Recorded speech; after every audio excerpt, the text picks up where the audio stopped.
We're at the West Farm heifer facility. We're going to do a little maintenance today. When I fed the heifers this morning, I noticed that the feeder was skipping just a little bit.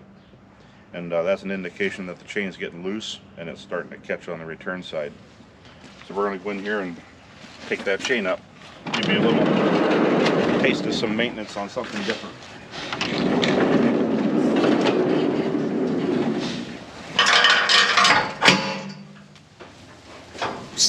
Whoops, we got one coming down on feet. Well, I'm gonna have 3 by the time I get over there. Well, 2.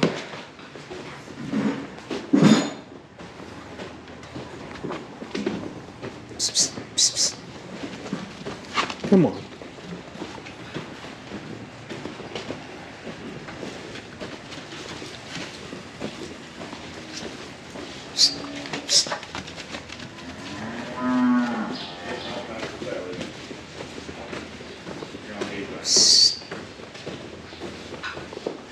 Everybody in the barn. Go take a little siesta while we get this fixed up there.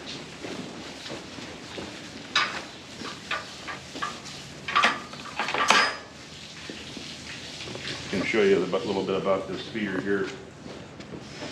This facility here was put on in the fall of 1981 from that cement block wall out here. This L-shaped lean-to was added, and silo was built that fall. I was here, I think, for the first fill on that silo and did help do some backfilling outside. The first feeder that was in here was a Steiner taperboard feeder made over here in Orville. It's Steiner Manufacturing. They made some farm equipment in the area here.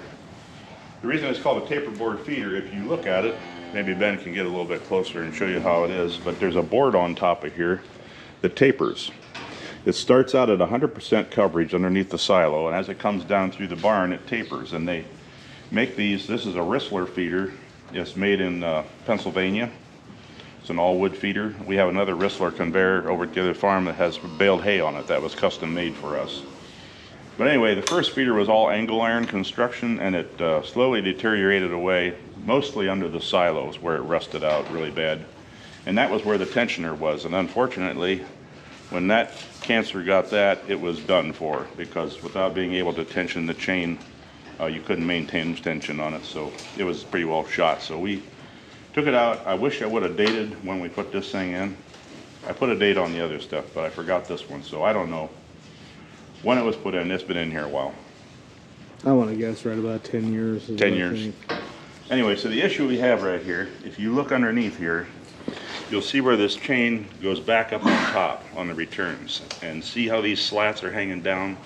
When they go across that board, they click, and you get this clackety, clackety, clackety, clack, and it jerking on the chain.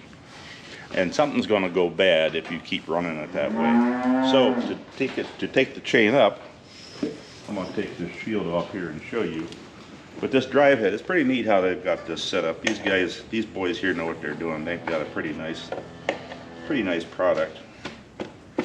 But anyway, it's a very simple tensioner system on here. This orange piece moves outward, which tensions your chain. But I'm thinking, I might be wrong, I'll look here. I didn't know if this was the time we needed to take links out or not. It may or may not be. If it is, it'll be a little more detailed than normal.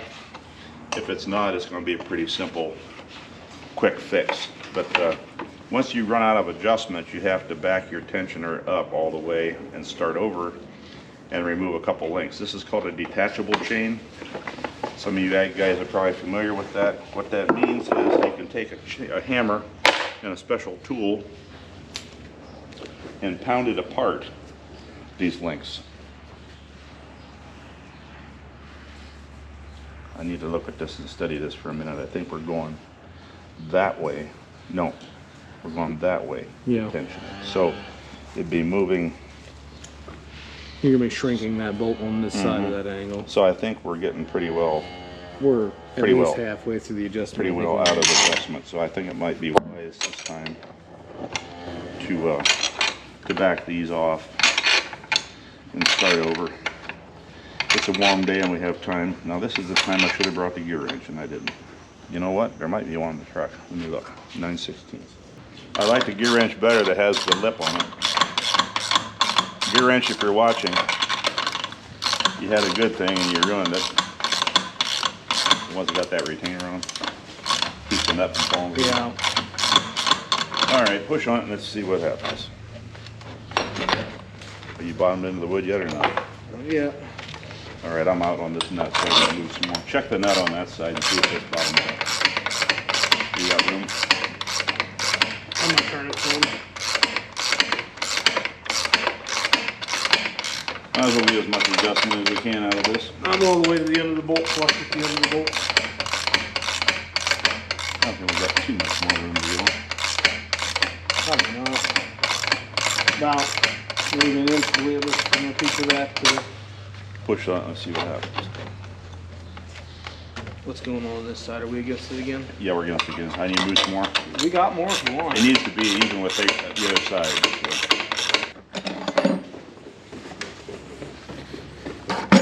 I'll let you get up on here before I start.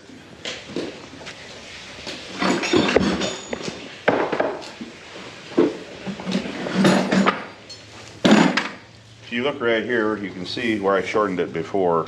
This is fairly close together. And Ben said we can take out several lengths. I didn't feed it up over. You want it fed up over? Yeah. Alright, now we're gonna attempt to do this detaching here. The trick is to get that, I don't know, can you zoom in on this? There's a slot right here. You need to turn this to where this side of this link will go through that slot. That's the object of the thing anyway.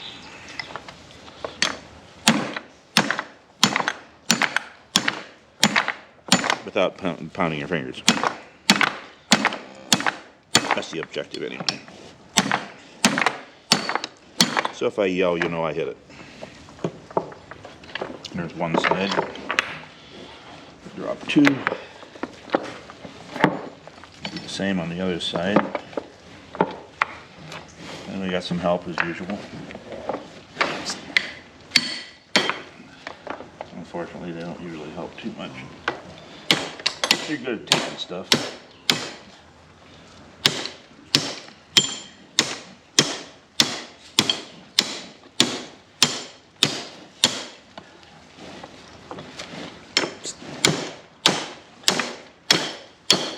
That silo conveyor across the road runs between those silos. Same style chain. It gets about 1,000,000 miles on it. You can almost push it apart with your fingers without even beating on it. It's pretty ridiculous how worn that gets. Well, what I think we're going to do here is we're going to... You could take that slat completely out since we're so Oh, I see it. Hey. close. Will that work? Because that's still, this distance from here to there is closer than there to here. Yeah, let's do that. Saves taking apart so many times. So, go down here for a second. Get my bearings. So I need to take out. It needs to come apart right here.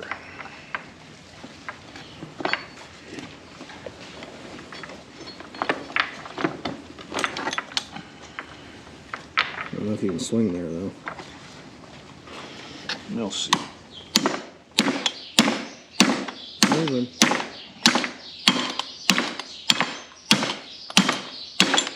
Got her.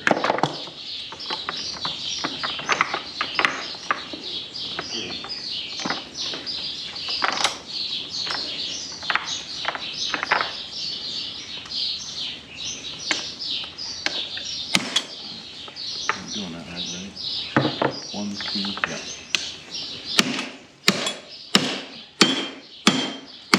Nothing worse than doing it and then finding out you're in the wrong spot. Manure sprayer is the most fun. They got poop all over them. Alright. Now, we get it back together again. Now we have to do the opposite. This time, we have to pound it in. And this sometimes is a little more challenging.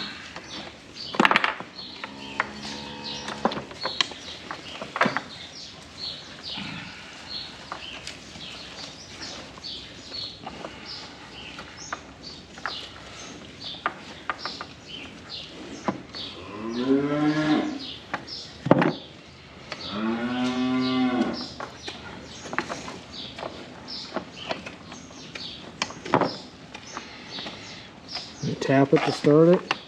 Yeah.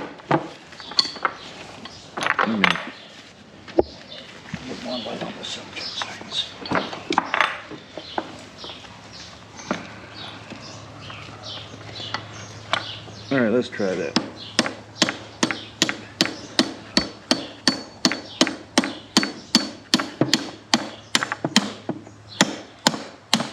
I think it's going, isn't it? Yep. Well, holding the camera in front of the hammer is a little difficult. Yeah, it is. There's one.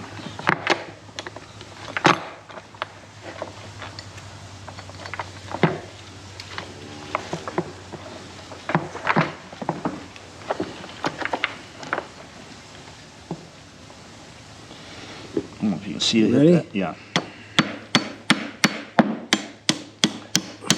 Now I'm gonna get my hand out a little bit. Ready? Yep. Sorry. Oop, I went too far. There we are. 2, 4, 6. 2, 4, 6. Good. All right. Now, back down to the tensioner. Take it up just a little bit. I'll show you when we get down there.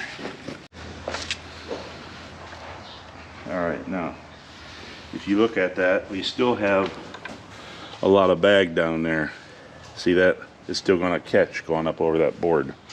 So we have to tension it up now to get rid of that. We took out all the links we can take out. We can't get it anymore.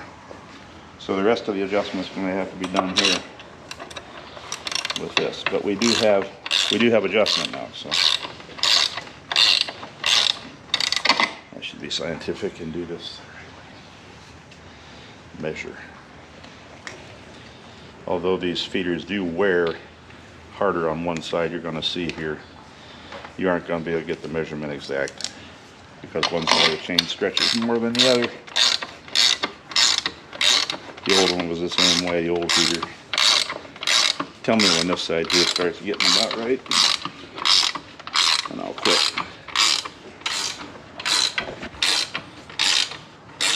What do you say? Ways to go. Ways to go yet? We don't want it tight, but we want it to just kind of kiss that wood when it comes up over there. Keep going. Yeah, how much bag you want? You want to just kiss that wood Yeah, right there. it's sitting on it pretty firm Okay, right now. we don't want it sitting on it. More or go? It really hasn't changed much. I saw the chain disappear out of my vision. That's why I was asking. Yeah, here it's changing, Yeah. but not back there. That's where you're concerned about, right? here Is back there. Right here is what I'm concerned about. Yeah. Is it raining? Is that somebody talking? I think it's the water.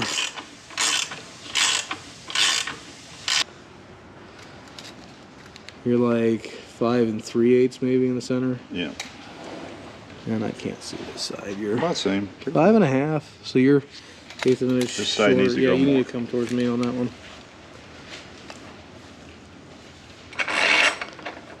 Oh yeah. Boy. Easy touching. Yeah, I yanked it back. The bolt's just laying in here. There's no tension on the nut.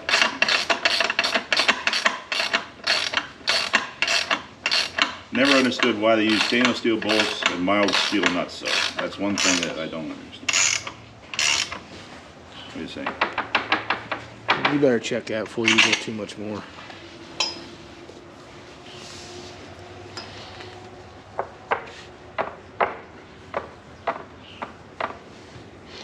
It's getting pretty tight, really. Yeah, I don't know. Maybe just a touch over here, and then I'm all let you do it. Okay. And I'll watch it. If it makes a terrible noise, shut it off. See if I can point out what I'm trying to show you here. This is the return board here. You just want to kiss that just a little bit. Before it was bagging way down here, and these slats were clackety clackety clack, really banging on there when it was going around. So he's going to turn it on, and we're going to give her a little test drive here and see if we got it. You know, you're ready. I'm ready.